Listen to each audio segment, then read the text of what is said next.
Ethan Klein roasts James Charles, Jake Paul exposes Austin McBroom, and Tana Mongeau claps back at her haters. That's right folks, we've got ourselves a triple header news story for you all today, but first, if you could do us a big favor and please tap that like button, we'd really appreciate it. And with that out of the way, let's begin. So first things first, let's talk about what happened with Tana Mongeau. Recently, the YouTube star made headlines after her relationship with rapper Chris Miles confused fans. But what we really wanted to know was if she was ever going to respond to the allegations that she left trash on a beach in Hawaii. The YouTuber was questioned by the Hollywood Fix as she was leaving a restaurant in Beverly Hills. Back on July 1st, a Twitter user called Tana out for leaving trash on a beach in Hawaii. In the tweet they said, "Because this is something that needs to be addressed and stopped." And they attached this photo that shows what appears to be an inflatable mattress left on the beach alongside with some empty water bottles. In response to these allegations, Tana said, "This is a blatant lie. We slept on the beach for a day with it all day, and weird creepy people came and took pics of it by our house and when we went in to get a snack, but what can you do? I love Hawaii, I'm always good to the beaches." When the Hollywood Fix asked Tana about these accusations, she pretty much repeated what she had said on Twitter,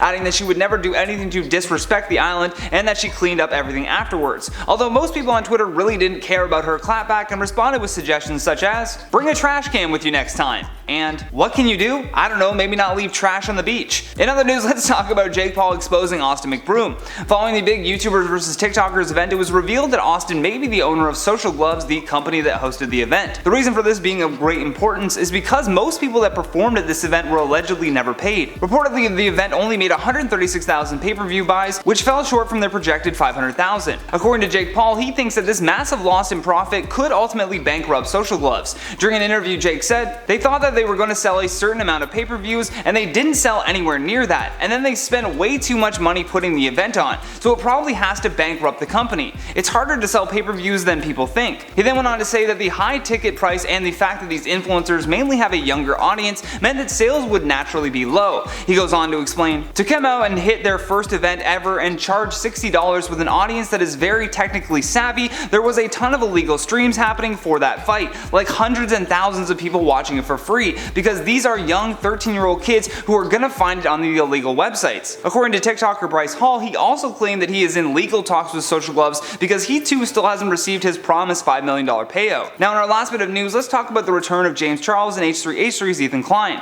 Ethan has always been a big critic of James Charles, but now with James re-emerging following his controversy, Ethan is not letting up. James came under fire back in March after he was nailed with several accusations of sending inappropriate messages to underage boys. The YouTuber eventually made an apology video called "Holding Myself Accountable," but in that video he pretty much admitted to his crimes and then he went silent on social media for several months. On July 2nd, James returned to YouTube with a new video titled "An Open Conversation," where he addressed all of his controversies and spoke more about his experiences. In a return post to Instagram, James is seen sitting on an arcade machine and captioned the photo with "Game Over." Ethan, however, wanted to remind people of who James Charles truly is and re-uploaded the same photo to his Twitter page, captioning it with, "James Charles is repairing his image of being a predator of young boys by hanging out in an arcade where young boys frequent with his fly down." Although most of the Ethan's reply section were split on this issue. Some people said that James was deliberately mocking the controversy, while others said that Ethan was maybe being a little too hard on him. But regardless, it seems like James Charles is officially trying to make his big comeback to social media, and in the coming weeks we're going to see how many of his old pals either stick by his side or advocate for him not to come back. With that though, let's check out some of your comments from the video titled "Top 5 Family YouTubers That Are Not Family Friendly." Trisha W says, "I don't know any of these families and I'm bloody proud of that fact."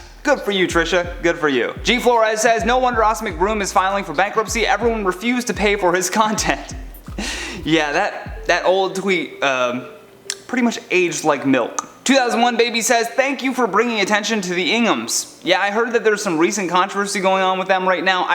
I tried to put them in the thumbnail, but YouTube keeps pulling that down. It's like they don't want you guys to know how terrible this family is. Okay, Gianni187 says, "The fact that people are surprised to find that family vloggers aren't role models is a bit disturbing and sadly not that shocking." Oh, it's not shocking at all. I mean, people like to watch these, family YouTube channels to see all of the crazy stuff that these families end up doing, but that doesn't necessarily mean that they're going to be teaching good family values just because it happens to be a family uploading to YouTube. Allison Nixon says, "Some of these families need to be banned from social media."